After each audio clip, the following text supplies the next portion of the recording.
क्या आपको कभी किसी वजह के बिना एक अजीब सा डर महसूस हुआ है, जैसे कुछ होने वाला है या कोई आपको देख रहा है? मॉडर्न साइंस इसे ब्रेन गेम कहती है, जैसे आपकी एमिगडाला का ओवर रिएक्टिव होना। लेकिन हमारी वैदिक एस्ट्रोलॉजी में इसका एक गहरा कनेक्शन है एक खास ग्रह से, जिसका नाम है राहु। आज हम इसी डर और राहु के अनमोल राज खोलेंगे, साइकोलॉजिकल और एस्ट्रोलॉजिकल। और मैं आपसे प्रॉमिस करता हूँ इस वीडियो के एंड तक आप समझोगे कि आपके डर कहीं आपकी कुंडली में तो नहीं छुपे और उनसे कैसे डील करना है।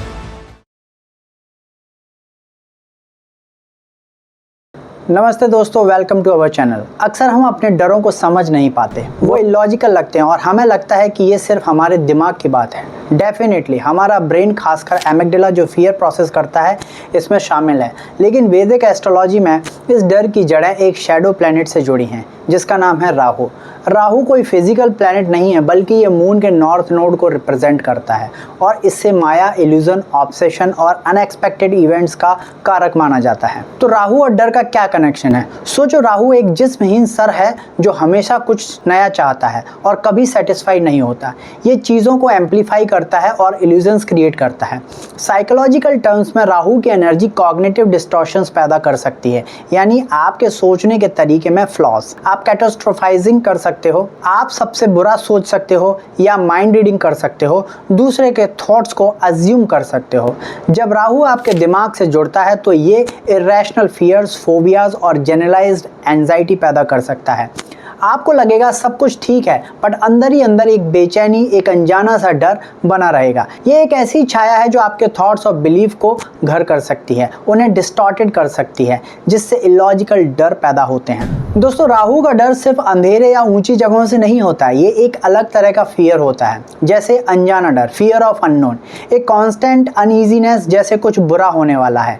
यदि आपको भी ऐसा लगता है तो आपके चार्ट में राहु एफ्लिक्टेड है। बिना किसी वजह के साइकोलॉजी में इसे जनरलाइज्ड एंजाइटी डिसऑर्डर गैड से जोड़ा जा सकता है, जहां एक पर्सन बिना स्पेसिफिक रीजन के लगातार चिंता ही करता रहता है। दूसरे प्रकार के डर जो राहु आपके चार्ट में पैदा कर सकता है वो होते हैं इल्यूजनरी फियर्स, यानी भ्रम वाले डर।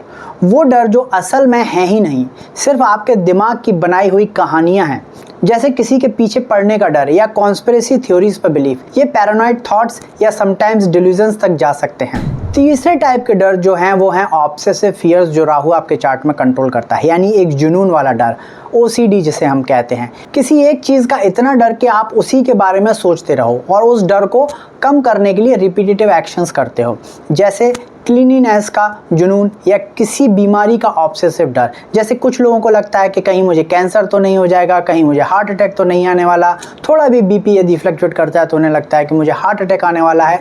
ये सब OCD की कैटेगरीज में माने जा सकते हैं, यदि इस प्रकार के डर आपको लगते हैं तो। जो नेक्स्ट डर हैं वो हैं सोशल फियर्स, जो आजकल के सोशल मीडिया के ज़माने में राहु आपके अंदर पैदा करता है। सामाजिक डर यानी सोशल एंजाइटी, सोसाइटी में अपनी इमेज खोने का डर या लोग क्या सोचेंगे इसका डर, पब्लिक स्पीकिंग का डर, ये सोशल एंजाइटी डिसऑर्डर का साइन हो सकता है। ये सब राहु की एनर्जी का खेल हो सकता है, जो चीज़ों को एग्जैजरेट कर देता है और आपको उनमें उलझा देता है, जिनके बारे में आपको शायद सोचना भी नहीं चाहिए। अब सवाल ये बनता है कि आपकी कुंडली में राहु कहाँ बैठा है? क्या आपकी कुंडली के ग्रह आपके डरों की कहानी बता सकते हैं? और साइकोलॉजिकली हम इसे कैसे समझ सकते हैं? चलिए देखते हैं कौन से हैं वो घर जहां राहु सबसे ज़्यादा डर पैदा करता है। वैदिक एस्ट्रोलॉजी में हर घर लाइफ के एक अलग अलग एरियाज को रिप्रेजेंट करता है। जब राहु किसी खास घर में बैठा है तो उस एरिया से रिलेटेड डर पैदा कर सकता है। जैसे यदि राहु किसी के दूसरे घर में बैठा है तो दूसरा घर फाइनेंस और सेविंग से रिलेटेड होता है। ऐसे व्यक्ति को पैसे से संबंधित चिंताएं और डर हमेशा बने रहेंगे। वो कोई भी फाइनेंशियल डिसीजन लेने से पहले बहुत डरेगा। ऐसे ही राहु यदि पहले घर में बैठा है तो आपके अंदर जो फियर होगा वो अपनी पहचान खोने का होगा, पब्लिक परसेप्शन का डर होगा, अपने लुक्स या पर्सनैलिटी को लेकर इनसिक्योरिटी पैदा करेगा। अजीब बीमारियों का भी डर आपके अंदर पैदा हो सकता है। अब इसके साइकोलॉजिकल इम्पैक्ट क्या होंगे आपकी बॉडी में, वो देख लेते हैं। हाईली सेल्फ कॉन्शियस होना, social anxiety, body image issues, self identity crisis या इम्पोस्टर सिंड्रोम जैसा महसूस आप करेंगे। फॉर एग्जाम्पल, मुझे लोग क्या कहेंगे का डर, क्या मैं कभी अकेले रह पाऊंगा का अनजाना डर। आप अपनी आइडेंटिटी को लेकर कंफ्यूज्ड हो सकते हैं। अब चलिए देखते हैं राहु यदि आपके चार्ट में 5th हाउस में है तो ये आपके अंदर किस प्रकार के डर पैदा करता है। देखिए, 5वां घर संतान का होता है, स्पेकुलेशन का होता है, बच्चों की सेहत या भविष्य का डर, अपनी क्रिएटिविटी में फेल्यूर का डर या इन्वेस्टमेंट में नुकसान का डर। स्पेकुलेशन करते वक्त, एफएनओ ट्रेडिंग करते वक्त आपके अंदर एक भय का माहौल हमेशा बना रहेगा। इसका साइकोलॉजिकल इम्पैक्ट आप पर कैसे पड़ेगा वो जान लेते हैं। Parental anxiety, performance anxiety, fear of failure, risk aversion in creative और फाइनेंशियल एंडेवर्स, ये कुछ सिम्टम्स हैं जो आपके अंदर देखने को मिलेंगे। फॉर एग्जाम्पल, पेरेंट्स को अपने बच्चों की सेफ्टी या उनके फ्यूचर को लेकर इरेशनल फियर्स हो सकते हैं, या आर्टिस्ट को अपनी क्रिएटिविटी को लेकर सेल्फ डाउट और एंजाइटी हो सकती है। अब बात करते हैं 6th हाउस की। 6th हाउस होता है डिजीजेस का, रोग का, शत्रुओं का और कर्जे का। बीमारियों का डर, खासकर ऐसी बीमारियां जो डायग्नोज ना हो पाएं, मिस्टीरियस इलनेस या अनडायग्नोज्ड डिजीजेस। छुपे हुए दुश्मनों का डर या कर्ज में डूब जाने का डर। इस प्रकार के डर आपको 6th हाउस से जनरेट होते हैं जब राहु का कनेक्शन या प्लेसमेंट 6th हाउस से होता है। अब जान लेते हैं 6th हाउस में राहु क्या साइकोलॉजिकल इंपैक्ट आपको देगा। Health anxiety, chronic stress due to perceived threats और फाइनेंशियल बर्डन्स, ऐसे कुछ सिम्टम्स आपकी लाइफ में देखने को मिलेंगे यदि राहु का कनेक्शन आपके 6th हाउस से है।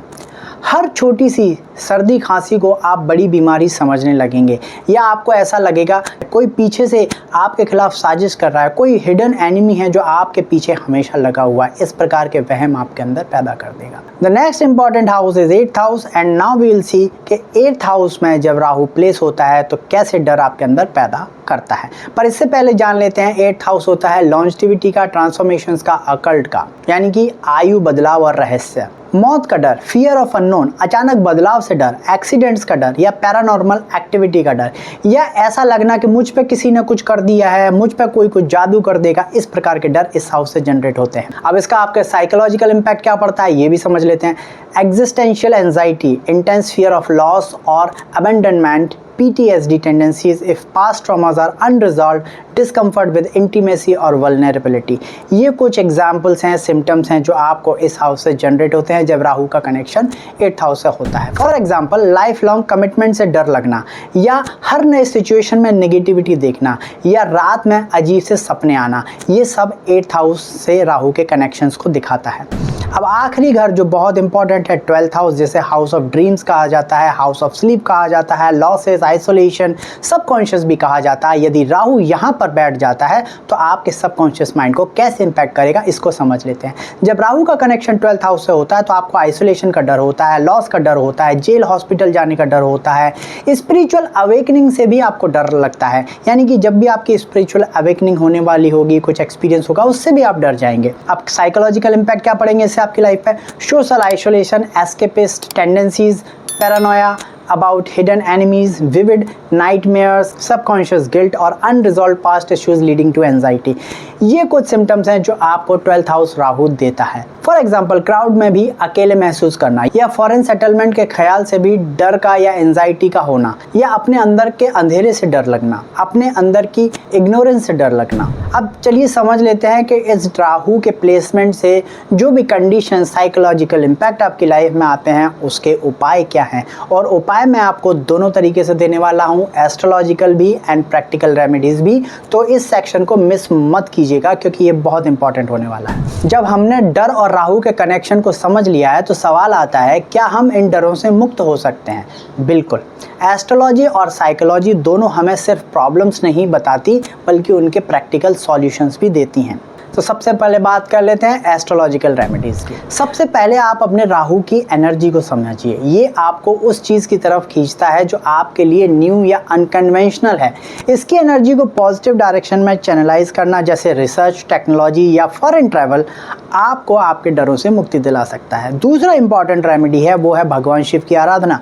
राहु भगवान शिव का भक्त माना जाता है। ओम नमः शिवाय का जाप और शिव जी का पूजन राहु के अशुभ प्रभावों को दूर कर सकता है। आप अपने बर्थडे पे भी रुद्राभिषेक करवा सकते हैं। तीसरा इंपॉर्टेंट उपाय है दुर्गा माता या सरस्वती माता का।